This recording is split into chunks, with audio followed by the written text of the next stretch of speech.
Hey, we're up. Mikey and Vinnie with you live and well, yes, we're live and in person. I'm in person. Vinnie, you're in person? Yes. Good. Yeah. Uh, Mondays, Wednesdays, and Fridays, Mikey and Vinnie take this spot in your brain, and we rent it absolutely without any fee whatsoever. So we thank you in advance for letting us in one more time to violate your thought process with the thought process of our own. And my own apology is I woke up at 4 o'clock this morning, couldn't go back to sleep, so I've been drinking coffee and watching reports on Milton over and over and over again. yeah. I've been watching that. I got in from beautiful Southern California. By the time I got home last night and walked in my front door, Two it was o'clock. about quarter to two. Ha! I can only So guess. it was, to say the least, I was tired. It must be the time zone. Must be the On my difference. way to sunny California, on my way to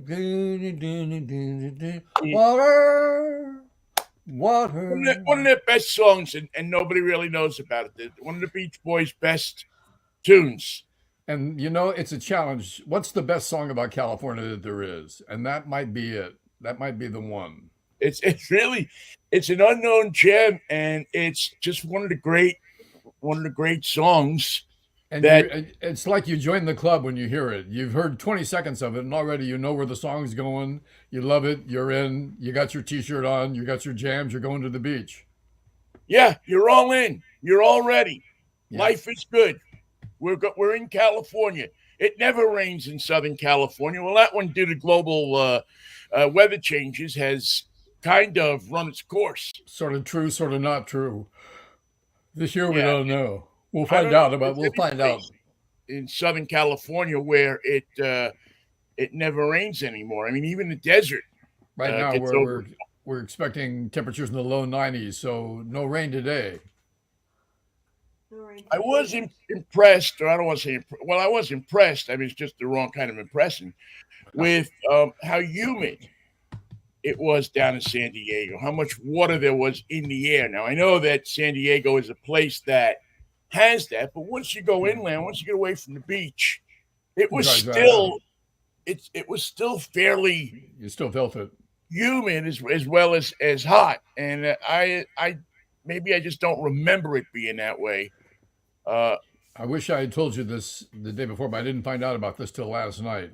The largest gas station in the world is in California, and it's out in the desert in a little teeny town called Yerma. And I've never been there, and it's not far from. Well, if you're on your way to Vegas, I guess you'll be going by it. Now they didn't say how many pumps they had. And they didn't say how many air facilities you have to fill your tires. What they talk about is they have 80 varieties of jerky that they sell at the counter at the largest gas station in California. And I thought that if you had stopped by there, you could have gotten two shows out of that without blinking. I would have walked around with the recorder just talking to people about jerky for 2 hours. It's one of those You could gas have stations got where you can rent a shower, change your clothes, buy a new you know, T-shirt. but this is not a Bucky's. No, no, it's an independent. Yeah, because Bucky's I mean, Bucky's is so popular that people do shows on YouTube. I'm spending 24 hours at a Bucky's, and they have their little Bucky Beaver, I think it is, mascot, and these places are ginormous. I mean, it's just like it's. We should build. We should build. They're like amusement parks. Yes, They're exactly. You've they've been in become sensory deprivation in your car. You get out of your car, look at the wonders that we have before you. yeah, they've become the modern day amusement park. And you go and you walk around and you look at all the stuff. I mean, eh, it has to be interesting for people to walk around, and certainly interesting to me because in my father's gas station, let's say, just we're going to Okay. take that as an example. There wasn't anything in the gas station that you couldn't afford. if you needed tires, if you needed a cup of coffee, if you needed a candy bar, if you needed a pack of cigarettes, you could have. It was all there. If you had a buck, you were going places How about a quart of oil? inside the gas station. Could I It'll buy a take quart you of about oil? 30 seconds. You go into one of these places, and I mean, they're selling. They got like a jewelry department. They've got like a watch department. It's like it's like Department a store. big shopping mall that just serves gasoline. And I wonder, yeah, I mean, they serve everything else. Though they have 3 different restaurants, 4 different restaurants. They have, I mean, it's really like as I have always thought that shopping malls have replaced amusement parks Yeah. for entertainment for kids. Kids used to go when we were kids. You'd go out to, what was it, by the beach there, Playland by the beach, or Playland. you go out to Rockaway's Playland, or even free Fairyland. You go to all different places, and you'd see, and it'd be the gathering of people. And now it seems that gathering, just in time for electric cars, is moving from the shopping malls, which are closing at an alarming rate, to gas stations. Then remember, when you pull into one of these super gas stations out in the desert with nothing there and nothing behind you, pump your gas first. Don't go inside and get distracted, because you'll come back out and have to go loop de loop and come back and get your gas. What did I forget? Did you remember the gas? Oh, well, no, but I will get some. Yeah, it's a horrible thing to run out of gas 5 minutes after you've been in the gas station. I've got a blue shirt that I bought at a gas station like that I've never worn. It has eagles and American flags sewn over the pocket, big ones. It was so ugly that I thought, I'm gonna wear it on stage. It's too beautiful. Of course, I need this shirt, and I got it. I don't know where it is right now. I don't know if I put my hands on it, but if I find it, I'll look for it. I'll find it, and I'll wear it on Friday's show. You won't find it. It's for somebody who grew up in that business and has gone from seeing a gas station where the food choices were salted cashews out of a vending machine that you put a nickel in or a dime, and you twisted the thing and it came out. You had a catch-a-ball coming out of the mouth of the machine, and if you or don't, it would fall all over the floor. All over the floor. And the huge question would be, what's the rule on dropping a cashew on a gasoline station floor? Same as in the kitchen. It's still 5 seconds. It's just the payoff is a little different. Well, I've probably swallowed more lead from nuts that have fallen on the floor in a gas station than anything else. The reason I looked that up, Vinnie, and got reading about the desert on SF Gate is where I saw that story. If you want to see more about the largest gas station in the world, look for it on sfgate.com. Okay, we'll have to look for that. But I went to learn more about this thing. Kristen yesterday said, Trump's going to come to the desert and speak at Coachella. I said, that doesn't sound right. What's your source on that? I don't think he would come to California to speak anytime. It's true. He's coming to Coachella. He's holding an outdoor rally. He's going to do it in triple-digit heat in the middle of the desert of California, past Palm Springs, before the Salton Sea. And he expects to have a huge crowd, do his regular shtick, sell some Bibles, talk for 3 hours.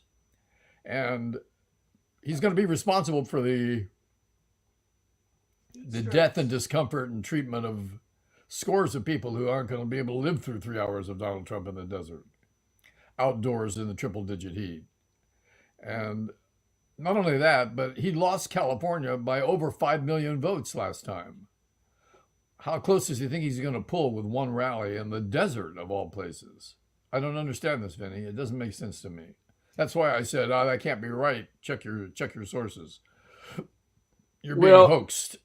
They are desperate the Trump people are desperate for, as is Kamala Harris, desperate for every vote they can find. Oh yeah. And there's a philosophy in the Trump campaign that they can appeal, and I guess some of the polling shows that it's true to young male voters. And I guess their numbers are pretty good, not just with young males, but the difference between males and females is enormous. Of what the what the numbers are staggering in how much more males want to vote for Trump as opposed to vote for Kamala Harris. Yes. I don't know if it's sexism. I don't know if it's stupidity. I don't know what it is, but the numbers seem to bear that out. So I guess if you go to a place like Coachella, maybe you can figure out a way to not just to get. I mean, it's an ego thing for him too. Don't forget. He's You a know, celebrity at about, Coachella. you know, raising raising more vote, getting more votes. It's a thing where he can show that he's communicating with the younger kids, and they can run ads on TikTok and YouTube and all of these other different social media outlets, and say, "Hey, look, Donald Trump is listening to you. He's also He's listening to Alice in you Chains. want." And He's, it's he's listening to Al Jardine and his SUV on the way to the concert. He's listening to Alice in Chains. He's listening to the Foo Fighters. He's current. He's as hip as you are. well, let him go out there in the 100+ degree heat and Nice Stark stand City. up for 3 hours and spew his bullshit. Let him go do it. Maybe I don't know. I just this whole election. The only good thing I can say about this election so far is that it's short. It's coming fast. It's coming It's down coming the fast. pike. It's short. I couldn't imagine living through Another couple months of this. 2 years of this. What was it? 28 days, 27 days? Yeah, I think we're in that range. Yeah. So we're under a month. It's really going to get intense. The stupidity is going to come out. I just saw Biden and Harris and the whole assemblage of FEMA and disaster people on TV talking about Florida and the impending disaster that could be happening there. Now, I don't know how somebody can listen to Trump and his acolytes saying that the money's being given to illegal immigrants, or the money's being given to you're only getting $750, and believe that kind of garbage. But that shows you the mind of the Trump people. He has to reinforce that stuff. Their minds are attracted to garbage, and vice versa. Garbage is attracted to their brains. Their sensors pick it up and say, "There's some garbage that I can really use today. This is today's garbage. I'm in. I was I'm in shocked. for $1. I'm in for a pint. I'm in for a pound." Yeah. I was shocked at how many Trump signs I saw. The most Trump signs I have seen this election were undoubtedly in San Diego County. San Diego County traditionally has been more conservative than LA because of the naval base and the Marines that were there and the traditional GOP base that was there as well as Orange County. Now, the Orange County Republican base, which is so strong that they founded the John Birch Society there, is evolved. It's more even now, but San Diego is still conservative, and they've always had Republican mayors. Yeah, I remember Pete Wilson was the mayor from down there for a long time, right before Correct. he became Republican governor. It's always shocked me that California has elected Republican governors for many years. But it just seemed to me to be just so bizarre. I just haven't seen that many Trump signs. And I mean, not just somebody with a lawn sign. I mean, somebody with flags on their house, and the house, with the 10 Trump flags, would take back the country, do this, do that. It was just, it really is. It reinforced my idea that this is a mental sickness, that this is a mental disability, that people are buying into this like they used to buy into QVC. I Or think that they, that should be Trump's motto. What you just said. I'm Donald Trump. I'm going to do this and I'm going to do that. That's what I'm yeah, going and to for do. somebody that's not going to do anything for them, that's the thing. Who is Trump going to do? I mean, show me somebody. And I know that there are certain cases for things that he did when he was president, that he, give him a little, let them wet their beaks, give him a little bit. I know he did something around justice where he helped some people get out of jail or pardoned some people that were wrongly convicted. And I know that there was, I mean, I'm not saying that he didn't do anything, but the proportion of what he did for the common man as opposed to what he did for his buddies, his club, the club that you and I could never be a member of, even if we had money. But that inner circle, the Elon Musks of the world. Let me tell you something, Michael. When Elon Musk is involved with something, Look out. run the other way. You got to get up and go. That's your clue. You're not going to get another one. Up you go and out. He's almost the textbook picture of mad scientist. Pitcher, boy, there's 4 games today. The Yankees and the Royals, the Commanders and the Tigers, the Dodgers and the Padres, and of course the New York Mets are playing a team. Name escapes me. Oh, the Philadelphia Phillies. And there you have Yes. it. That's quite a lineup today. And the right teams are pulling away. The Padres, I love them for what they're doing to the Dodgers. And the Mets are just amazing. That's what they are. They're the amazing Mets. Well, Michael. Last year or a couple of years ago? I remember saying that the Phillies were the team that you wanted your team to be. A bunch of guys that had very diverse backgrounds, which you get on every team. That you had, but you had a bunch of guys that had so much heart. They played every pitch. They played every out. Nobody took an at bat off. Nobody took a couple of minutes off in center field. They just played their hearts out, and they were players that played clearly above their abilities. But it was that old time factor of throw out the stat sheets, throw out your numbers. These guys are baseball players, all of them. And they've had trouble in the postseason. This is not the only year they've experienced it. Yeah, yeah. And I think for my money, I think the Mets. Now, I haven't watched a lot of the American League playoffs. I've watched some of the Tiger games, and what I've seen from the Tigers, the Mets and the Tigers this year represent those two teams. That represent that feeling of you look at these guys and you want your team to be like them. Look out, they're going to find a way to beat you. Yeah, yeah. Forget that it's the 8th inning or the 9th inning, and you're behind by 3 or 2 or 5. They don't, they get behind, but they don't let the game get out of hand, and they keep pounding and they keep pounding.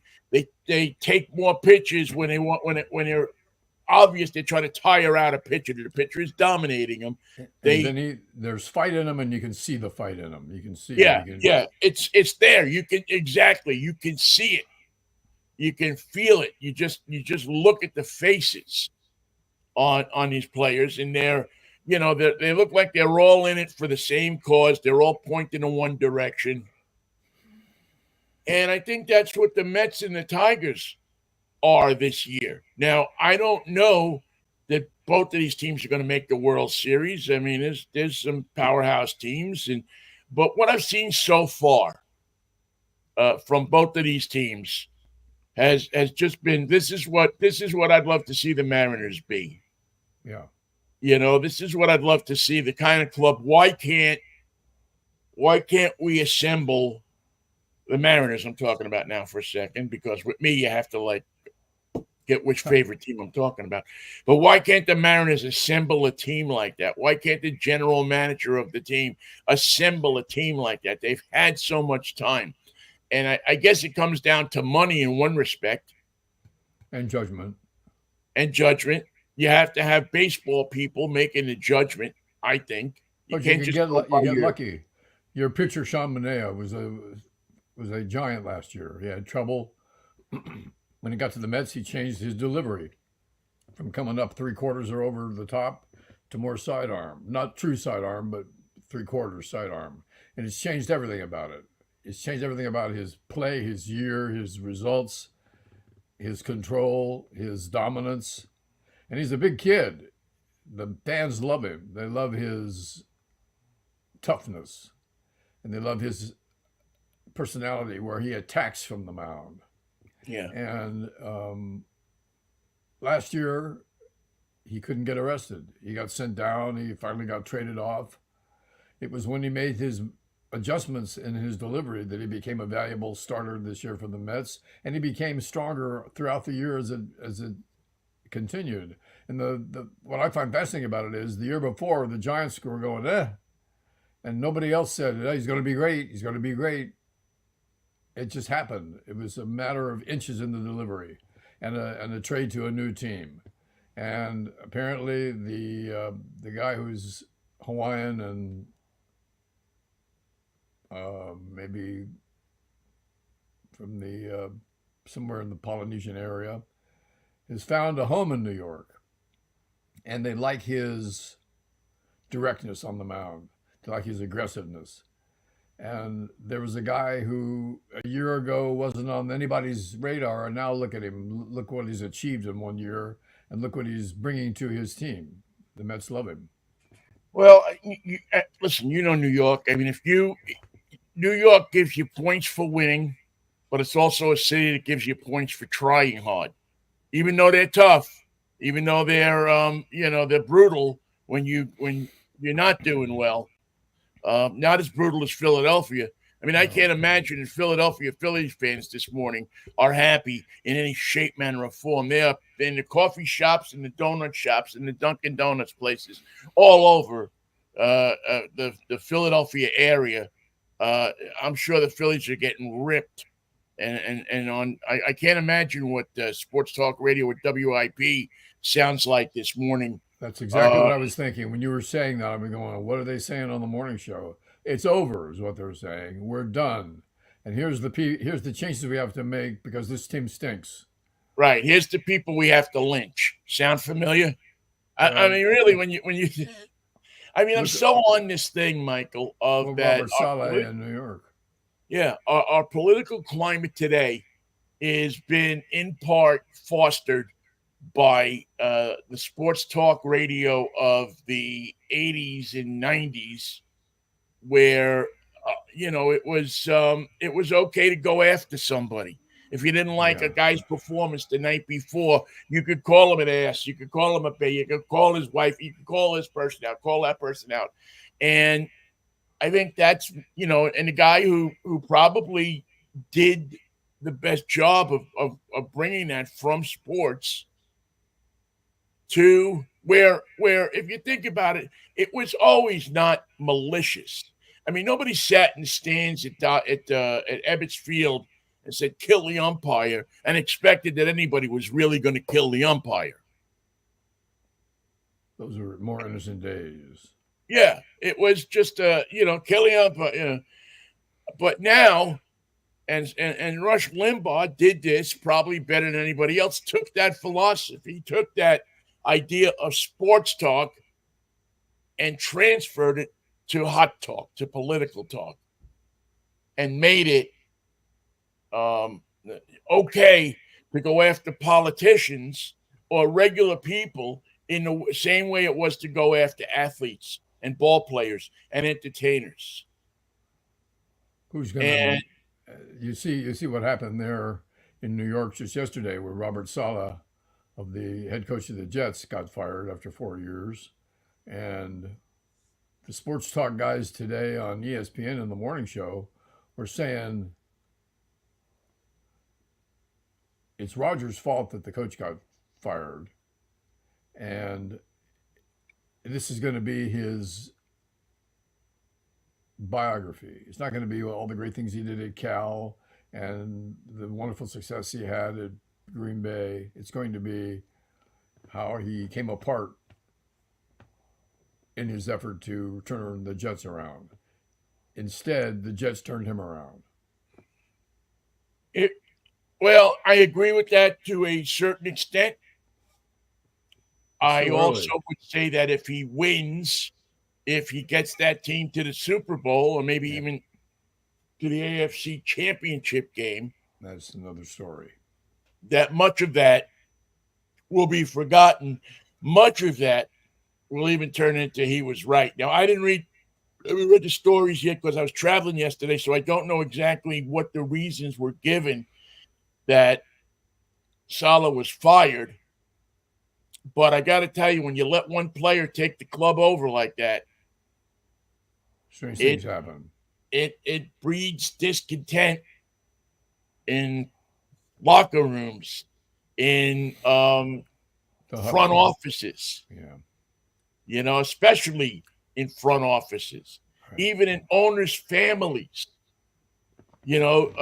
Some people may have liked uh, Saleh and liked him as a person. All of a sudden, we have Aaron Rodgers, who's played all of what is it, 4 games for the Jets, 5 games for the Jets, and now he's running the show. Is that what we're doing here? We're putting. I mean, could you imagine what Leon Hess would have said if Joe Namath walked in and said, "I want Weeb Eubank out of here"? Or if we Eubank had tried to give a hug to Joe Namath on the sideline following a successful play and got pushed away. Yeah, it would have been, and that one incident there might have been his undoing. Unfortunately, Yeah. I mean, I don't know.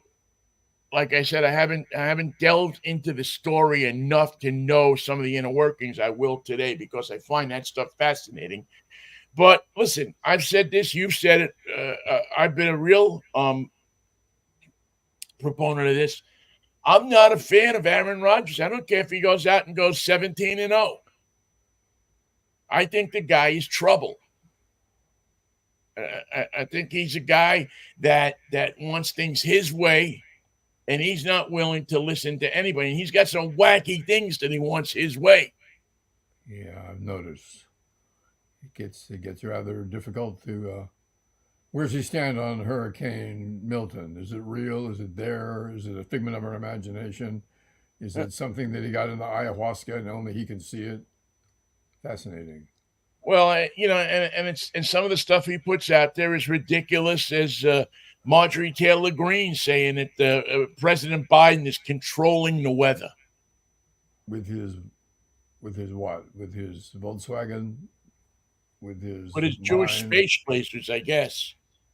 Those are the best space lasers you can get, by the way. But Mike, this is the kind of thing that the guy with all the Trump stuff on his house, and the many people, not just one guy, many people with all of this Trump stuff, all of these flags and all of this stuff, and F Biden and all of this stuff that they have on their house. This is the stuff that they believe. This is the stuff that if an Aaron Rodgers or a Marjorie Taylor Greene or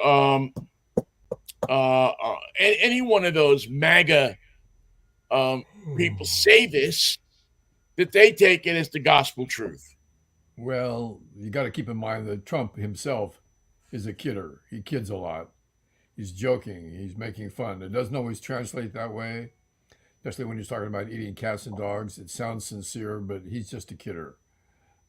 Going to Coachella, making people stand for 3 hours in the sun as they pass out like Queen's Guards on a London road. Uh, these are things that show his sense of humor, Vinny. He's a kidder. He's Is always been that a it? joker. Yeah, Is that what's going on? we're just seeing a side of his sense of humor that sort of like British humor. It's not ha ha funny. It's just sort of there. It works on you. Days from now, 3 days from now, you'll break out laughing and you'll wonder why. Donald Trump did that to you, and he doesn't get enough thanks and recognition for that, Vinny. He's a funny, kidding person. He's a kidder. Well, we tend to forget that he was a reality TV show star. And Actually, I think he never forgot it. What he really wants is just to be a celebrity. He wants to do Jimmy Kimmel, Stephen Colbert, and NBC's Tonight Show all at the same time. I wish Letterman was around because I used to love the way Letterman used to jump on his what he always used to say. What's that thing on your head? I'm gonna shoot that thing on your head. I always got a kick out of it. I mean, I never regarded Donald Trump as anything but a fart in the breeze, just a passing fancy for people. But I was pretty wrong about it. I didn't see the danger. Well, I saw the danger that he could cause. I didn't think we were weak enough as a country to let something like that happen. To fall under his spell. Yeah, and the amount of people that have fallen under his spell, the amount of people, and good people, not people but the amount of people that have turned bad. I mean, there's always the people that are deep down in their soul just scumbags. They're the people that cut you off. They're the people that don't use their turns. They think that they're better than anybody else and that they have the implicit God-given right to cut in front of you in line. I was up at a place enjoying a sunset the other night, and there was two guys with a Toyota big ass pickup truck that I don't know what you would need this thing for if you didn't live in the country, but they got one. It's the Toyota big ass GT X5. Yeah, it's and they're parked in their space, and then the tires on the truck are so big that they're actually parked over in a handicap space. And people are trying to come and get into that space, and they can't get in there. Or they have to park so close to the car next to them they can't get out. They're having trouble getting out of the doors of the car, getting out of the car. And I think a couple of people looked at them and pointed it out, and they were just sitting there on their tailgate of their truck, just watching what they were watching. And I was just like, maybe you need a good smack. Maybe somebody needs to come over to you. And in the old days, you might have gotten that if now everybody doesn't fear that the other guy has an arsenal behind the seat of his truck. And it's just, but that's the person that many of these people have turned into. There's no common courtesy, no politeness, no. Right. And I think it's a sickness.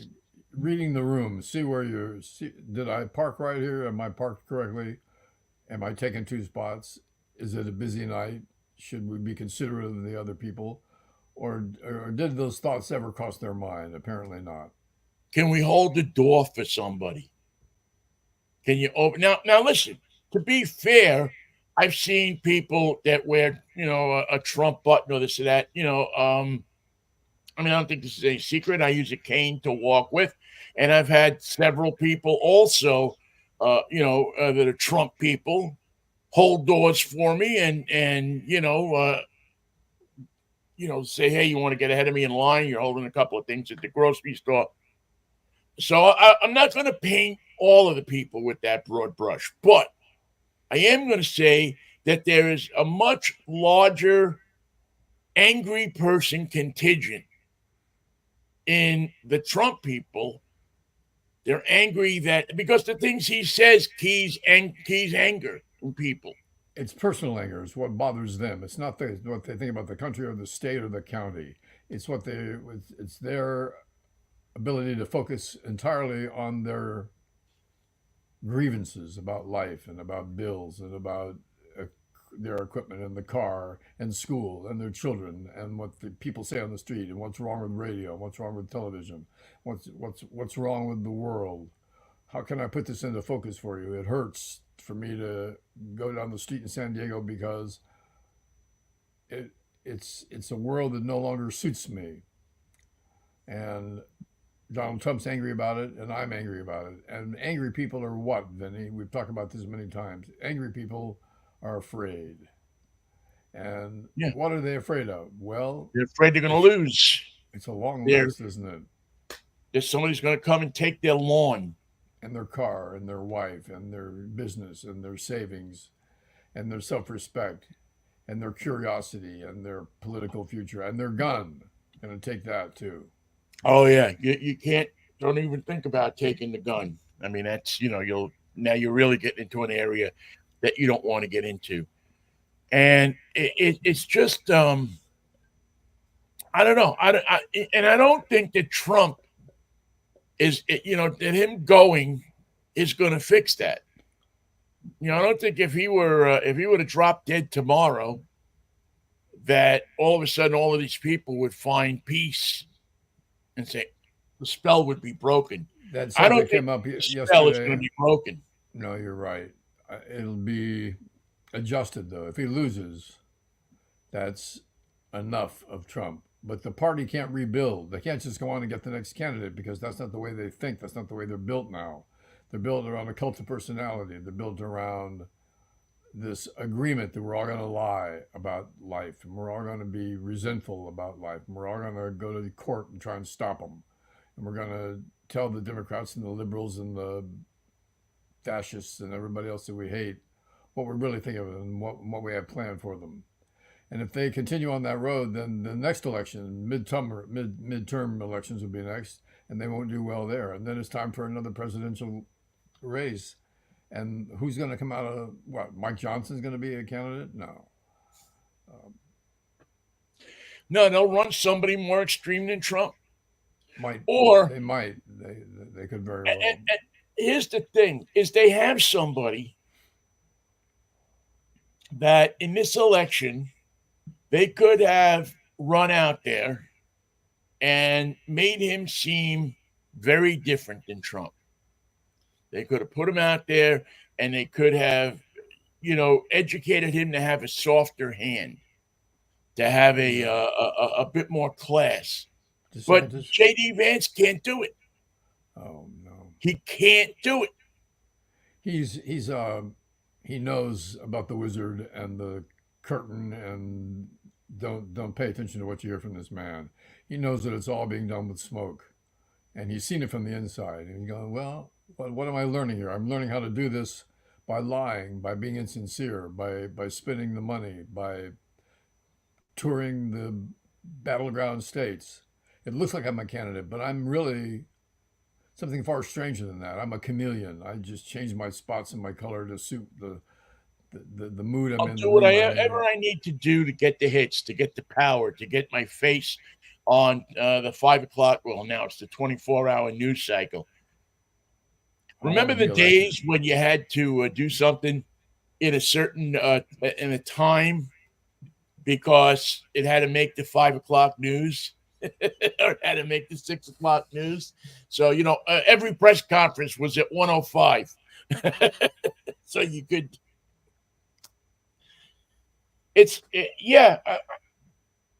I don't know. Listen, I don't think the liberals have all the answers either, but they're much kinder at giving us what they got. They're much. You mentioned liberals having the answers. Donald Trump in his speeches talks about the debate. The reason he's not going to debate anymore is because he says Kamala Harris had the questions and the answers. He thought that there was a right answer and she had been given the answers, and he hadn't been. He didn't even know the questions. It made no sense to him. What are they talking about? They made this stuff up and gave the answers to Kamala Harris. If they'd given me the answers, I would have won that debate. He assumed that the answer was 12, and someone told her 12. Remember, the answer is 12, but didn't tell him. So he looked like a fool, and he can't stand that element of his existence. He can't be seen to be lesser than or inefficient or not smart or not quick. But his defense is someone gave Kamala the answers to the questions of the debate. Now, to even come up with that idea, Vinny, it puts me over the edge. My dogs are barking when I hear questions and answers like that. And when you think about it, it's probably the funniest thing he's ever said. She had the answers. I could have Well, done it. it's not anything new that they haven't thrown out. I mean, they said that about Biden. They said that about the Hill. What was the thing with Hillary? That she had the earpiece, and she was getting the answers, and that's why she looked so much better than him in the debate. I had No, forgotten she that. looked I had better than him forgotten that. because she was a kinder person. She was and listen, I don't know how much kinder or nicer she was than Donald Trump, but she certainly knew how to stand up on stage and portray that she was a kinder person. Well, my memory is not as good as yours. You remember what happened to Hillary Clinton, and that's absolutely true. So he's just recycling his complaints. I had forgotten Yeah, about it. well, I mean, Harris said it in one of her interviews, the same old playbook. The playbook for Trump hasn't changed. It's the same as it was when he was trying to get the Central Park 5 electrocuted. It's the same as it was on anything. His playbook is pit one group against the other. It's that tribal thing that happened when I was a kid. When you saw somebody move into the neighborhood that was different than you attacked them. They're ruining the neighborhood. Oops, there goes the neighborhood. Until you found out he was a great running back and a center fielder that could hit, and then all of a sudden you had to make a new alliance because Well, winning erases all those doubts. right, exactly. People weren't. Now I don't know that this happened, but I would imagine that when Willie Mays moved into that neighborhood out there at Seacliff, out in San Francisco, that as soon people found out, and nobody wanted to let him move in because he was black. As soon as people found out he was Willie Mays, I bet you a whole bunch of people said, "Hey, Willie, can you give me a couple of tickets for today's game?" Or, Well, "Hey, he Willie, was, can you autograph yeah. this baseball for me?" Or, Well, "Hey, he was Willie, that, can I yeah. take my picture with your kid? Can I take my kid's picture with you?" Oh, you're that Willie Mays, that guy. I know. Yeah, that's Yeah, he fine. was We all can right. live here. So Trump's playbook is to exploit the little thing in everybody that when they The and it's probably been in us since the days of the cavemen. When you kernel of see fear. somebody who's not like you, it means he doesn't belong. It's it's the easiest thing in the world to take advantage of, and the fact that the Republican Party is going to have to appeal to that part of the base to stay in business when they try to replace Donald Trump doesn't doesn't comfort me to know that they say, look, yeah, we need a new candidate, and Trump's not going to be it, but there's a lot of things we learned about Trump from Trump, and we're going to have to employ 8 out of 10 to win these contests because that's what Trump's base is reacted to. We found a way to get people to vote for hate, to vote for doubt, to vote for fear, to vote for racism, and to vote for lies. We can lie to them and they love it. They just eat it up. They can't get enough of the lies. So lie now, lie today, and lie later today when you make that speech. Lie to them all. The bigger the lie, the better. Tell them Yeah. that Joe Biden can control the weather with his brain, and he's been doing it for years. We just found out about it. It's not our fault. You got to blame Joe. He's bringing these hurricanes to us. Something struck me as I was watching that thing they were doing, that that kind of check in with everybody. Are you prepared? Are you ready to go? And it's Harris and it's Biden and it's Mayorkas and it's the head of FEMA, the head of the Hurricane Center, the head of I forget one other, maybe Homeland Security. No, that's Mayorkas. It was somebody else there, but there were all these powerful department heads, and there's Biden and Harris talking to him. And I was just thinking, if Trump gets into office, 2, 3, maybe 4 of these people aren't going to be there. Ever. There's going to be no National Hurricane Center. There's going to be no NOAA. There's going to be no weather service. And no one being trained in schools to become meteorologists because we're going to shut down the Department of Education. Right. As a precaution. All of these people that you're seeing up there that are trying to tell the people of a Republican state, get the hell out. Who needs them? The people of Florida need this government support for their survival. And you saw how much of the debris left over from Hurricane Helene. Yeah. All that stuff's going to be airborne in about 2 hours. Yeah. And it's going to be flying all over the place. And there's nowhere, somebody made an interesting point, which is, obvious, but very true. And I don't know how many people think about it. You can hide from the high winds. There's nowhere to go when the surge comes. You can't go into a room because the surge is going to be up to your roof. And you're going to be under it. And the projected effect for the southern coast of the coast that's on the Gulf of Mexico side is that there's going to be no way to deal with that surge. It's going to be deep enough, tall enough, substantial enough to do the whole coast and to go deep. It's going to be like a tsunami, and there's no defense for it. There's no, Right. And there's no way to rescue anybody when the water gets high. You can't send in the Cajun you wait Navy. till the water goes down, you recover people. Cajun Navy comes in later with their sign says "Show enough" on the front.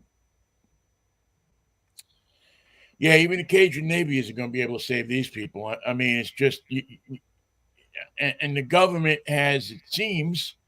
But here's the thing again. You have the Trump people and Trump, led by Trump himself, going in and playing on fears, saying that the government is only going to give you $750. Don't even call them because they've already spent the money. It's gone. They can't help you, and they're not going to help you. Right. And that's the same play as don't vote by mail. Exactly. Oh, precisely. Just don't participate. I'll tell you what to do. Just don't follow me. Or what was the other one that they were talking? The money is being diverted or given to illegal aliens. Remember, or they're spending resources trying to save illegal aliens. So, in other words, if the Navy is going through on their boat and they see an illegal alien or they see somebody that has dark skin, because that's how you tell all the illegal aliens, they all have dark skin, right? You stop them, give them $750 and tell them what? No, and you see, a good old boy standing on top of his trailer and he's in trouble, that you should ignore the illegal alien or the person that is presumed to be the illegal alien, or at least he should be made to show his American card before he gets on the boat. That you're supposed to leave the illegal alien and everybody there and go rescue the white guy. I mean, that's the implication. And that you're supposed to leave, that those people are less than human. That you go rescue the guy with his 6 cases of Budweiser. on the top of, well, probably Pabst Blue Ribbon. That's the thing, and I just find that so repulsive. And I find anybody who can put a sign on their lawn that endorses that kind of stuff. Yeah, and the idea that it translates to exactly what they want in a politician who is so awful that they have to make excuses for him every day, and they're happy to do it. To be part of the base, you have to play the game, and the game is he's going to say things you hate. He's going to say things that are embarrassing. He's going to say things that are wrong, and he's going to lie to you. You've got to keep up with it and accept the lies, accept the distortions, and tell the world how much you love this guy and how much you support him and what he and all the great things he did in his first 4 years in the White House. All the things that no one can remember him doing because he never did them. Right. He was sending gifts to Vladimir Putin, but nothing for you. Nothing for you in Cincinnati. Nothing for you in right. Elko, You Nevada. couldn't get a vaccine, but Vladimir Putin had vaccines and he had everything he needed to survive. Yeah, it's only fair. And so that Vladimir Putin is and invade Ukraine. Vladimir Putin. You think Trump is funny? He's a real joker too. He's always making jokes. He's a joker. He's a kidder by nature. And well, he's what Trump wants to be. He's being taken seriously about this Ukraine thing, and Putin doesn't care a thing about Ukraine. He never intended to go to war. It's an accident. He's kidding, and he didn't mean it. And you'll see that in time. These people stole the land. Yeah, that's what they did. They stole Ukraine. They stole Ukraine from the Russians. Now, and listen, to be fair, it's not that Obama did a whole hell of a lot when they went into to Crimea. Nothing. Blankets. And Biff Jiggerman told him to make the action, but he won't listen to him. And also, Spolpakia is in danger of being annexed. And who's going to support them? Well, the problem is Spolpakia wants to be annexed by Tennessee. And I don't know how that's all going to work out. They want to build parking for Nashville attractions. Is that it? Yeah. They think that they can have a real huge music city over there. But parking is a problem. Well, getting there is a problem. Number one, it's a country that's landlocked except for their harbors. Not many people know this because the history of Spolpakia is not well known. It's not well written. It's hard to follow. But it's, I don't know. It's just, it's crazy. It's just absolute crazy. They built a harbor, yes, but they didn't have any oceans. But they saw the ships. The leaders of the country saw the ships and said, this would be a beautiful thing. They had a concept for a harbor, but no water. Well, we have the water. We can get the water. We have the harbor. We have the land, so we can dig a big hole, and we can put the ships in the water. The problem is the river that goes near the water can't hold a ship, can hardly hold a fish. The cranes that they put up, they're nice, but they load the ships. And then they unload the ships. And then they load the ships. And then they unload the ship. It's Spolpakian thinking. I wonder if they built anything based on the Seattle harbor where you could always get KJR on the loading docks. All the equipment was ringing with it. Our transmitter was so close to the Did it knock one of the guys out of the crane? Yep. Yeah, that was a golden moment in Seattle engineering, wasn't it? What the hell happened there? Well, we put the transmitter maybe a little bit too close to the steel girders, and they're part. We didn't intend it to be this way, but the harbor is electrified. You can get KJR on anything.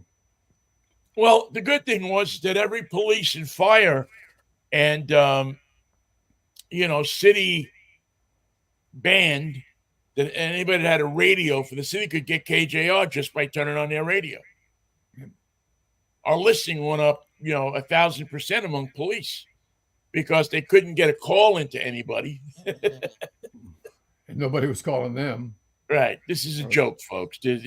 Well, actually, it did happen to a certain degree. It's an embellishment, right?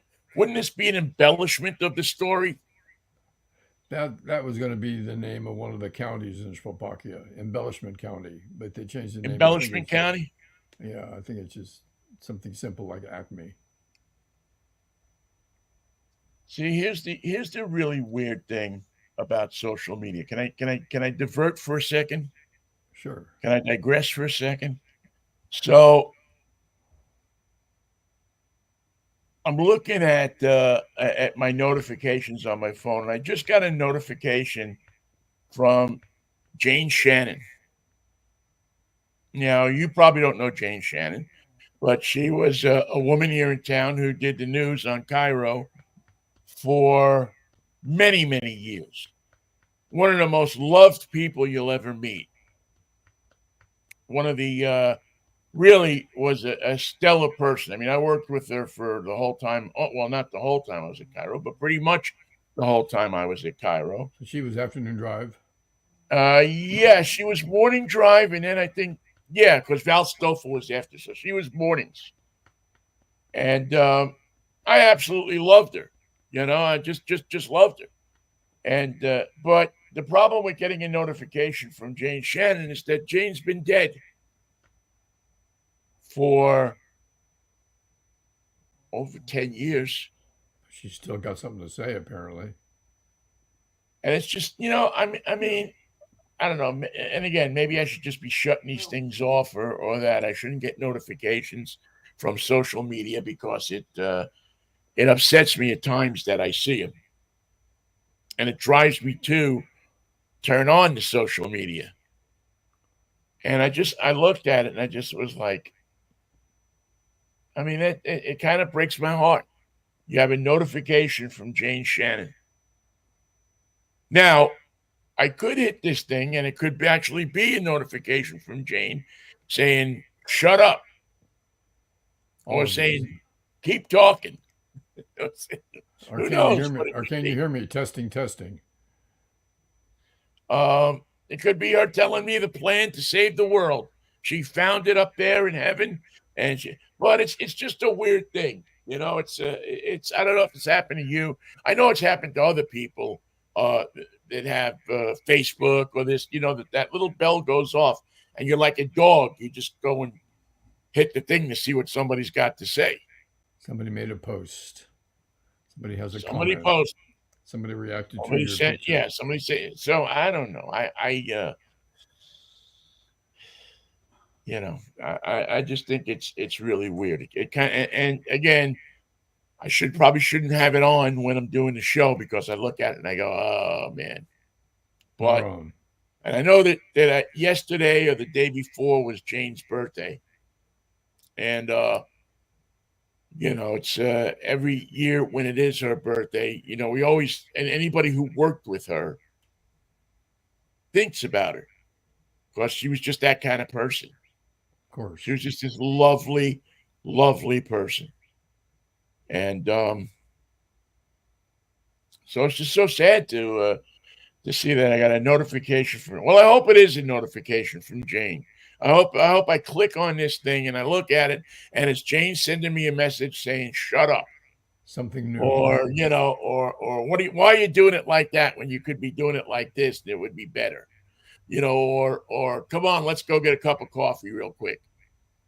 Or whatever the millions of things that she said to me over 10 years, 11 years of working with somebody, or it's just her and Greg Herschel and used to do the mornings at Cairo, and she was just a great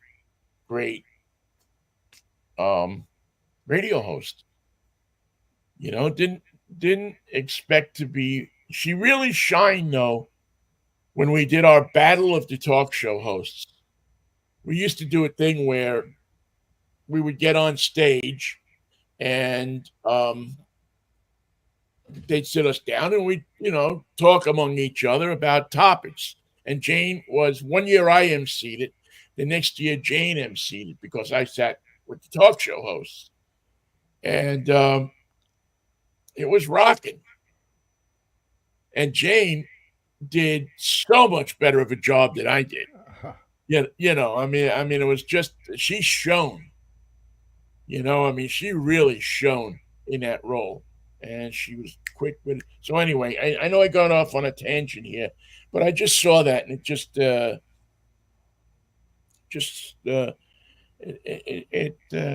it broke my heart a little bit, Mhm. So maybe I got to figure out how to turn off my notifications. No, Uh, let Jane keep sending them. Yeah, but maybe I can just set it so Jane on a birthday will send me one or something like that. All right, so we got a ton of baseball today, and we're one eye watching the hurricane and one eye watching all of the stuff that's going on in Major League Baseball, which is clearly, this is the best time of year for baseball. The funny thing about it is, you'd think that with all the changes that the Dodgers made and the advantage they have with Shohei Ohtani and their pitching staff and the other people who contribute home runs and power and the efficiency of a great baseball team, that the curse of Chavez Ravine is still there, and it still haunts this team. And one more game for the Padres, and the Dodgers can go play golf, go shop for new clothes and a new car, get themselves adjusted for next year, and suffer the same incredulous reaction from the fans. Like, what do we have to do to be Dodger fans? Where's the payoff for us? We waited all season for this. You were supposed to be the best. You were supposed to be the winners. You were supposed to be the clear winners. Well, they forget. They remember everything about baseball, but they forget the one thing that is weird. On any given day, any craziness can happen, and the Dodgers are not equal to it right now. They just don't look like they're as good a team as the Padres. The Padres seem more aggressive. The Padres seem more talented. The Padres seem that they've got all the power that they need, and it shocks me because I didn't think it was going to happen this year. I thought, well, the Dodgers have got too much, too Yeah, much, they too got much on stuff, too many paper. tools. If you look at the stats, if you look at purely and base your your loving a team or base your projection on a team on just what's on paper, yeah, they look like they're the clear winners. The Dodgers and the Yankees should be that way every year. Yeah. Unfortunately, the games have an intangible installed into each one of them, and that And is the heart and soul of the players. And the Royals of all people are making it hard for the Yankees. They're playing perhaps above their abilities. Who knows? Kind of like 1978 up there again. Uh-huh. Or 1979. It's kind of got that tinge to it, it's not the old stadium, so it doesn't have that complete feeling to it, but it's it's this team of I don't want to call the Royals nobodies, but this team of unknowns, because they don't get it's like the Padres. They don't really get the media that many people, many big teams get. Certainly not the media that the Yankees get. And they're never on TV through the regular season. They're not Yeah. going to be a Sunday When's night the last game. time you saw a national game with the Royals? Yeah. And yet, here they come, and they don't know they're supposed to lose. Nobody Exactly. told them that the Yankees are better than them. They go in there and they say, well, we're going to go play our game.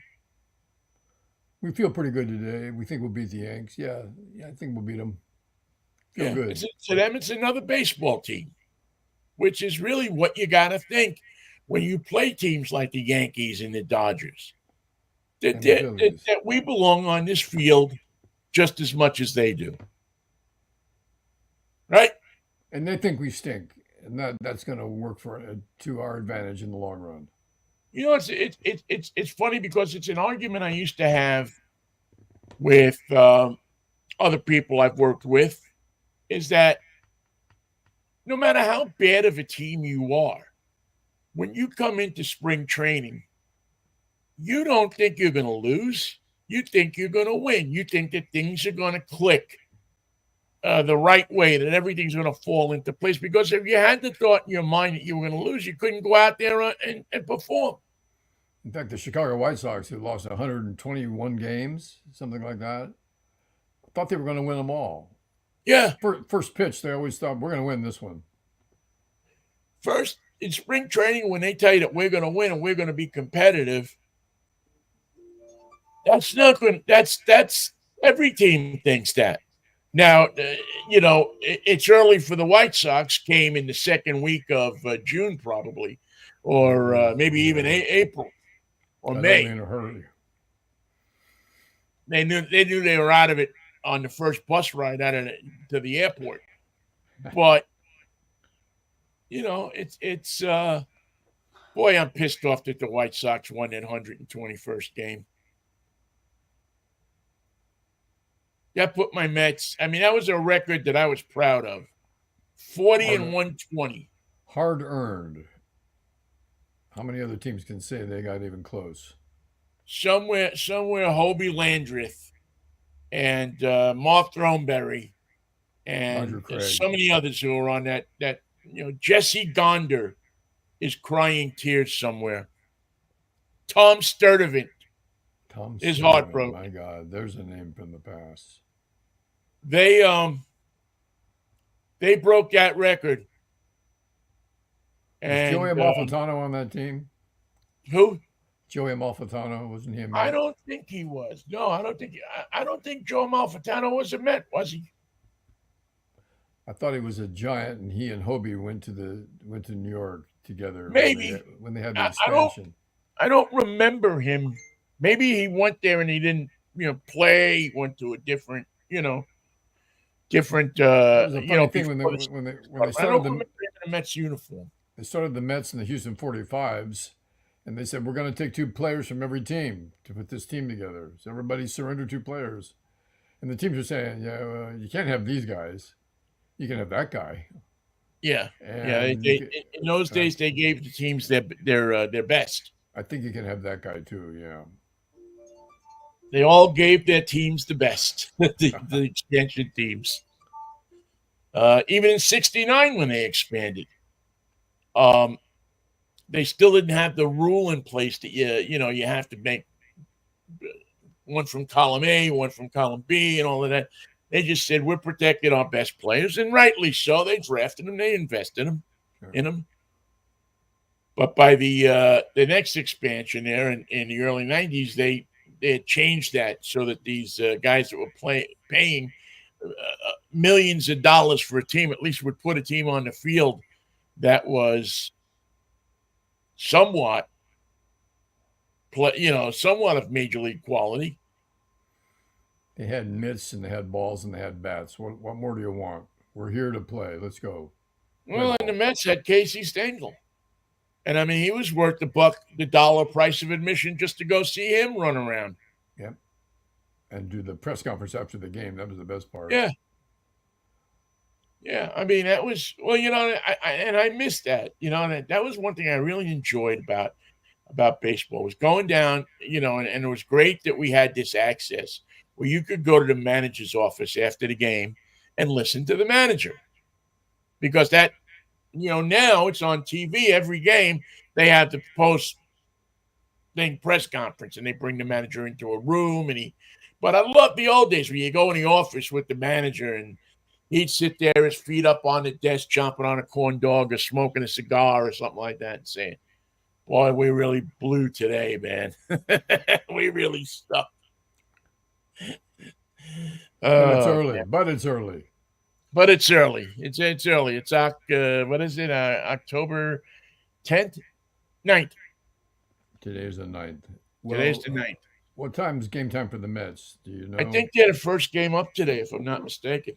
But think they might be. I know I just saw a thing that their lineups came up. Wait, hang on. I think their number went up today. Done. I should know this. Oh no, Guardians and Tigers at the 12:08. Phillies and Mets at 2:08. Yankees and Royals at 4:08. And the Dodgers and the Padres in San Diego at 6:08. All Go those times Padres. Pacific time. Go, you damn Padres. Let's go. I should have stayed. I should have stayed in San Diego another day and tried to get tickets to that game. That would have been it would have been nice to see. You know, you remember when I was on Name That Tune, right? Yes. That weekend when I was down in LA and I'd flown down to LA from San Diego to do the show, I mean from San Francisco to do the show, was the Padres and the Cubs in 1984. And did you go to the game? It was the National League Championship Series, or no, the Division Series. Was it championship or division? No, it was the division. Yeah, it was the championship because it was the team from the East and the team from the West. Yeah, Cubs are from the East, right? The Cubs in the East, yeah. So it was, and I got in my car that I had rented, Mustang convertible. I was living large, baby. I was in Southern California, and I drove down to San Diego and I bought a ticket. And went to the game. It was the game that it was one of the middle games. You know, it was a best of 5 series, and maybe it was game 3 or something like that. But I think I paid $25 for the ticket. Was Bruce Bochy catching for the Padres in those days?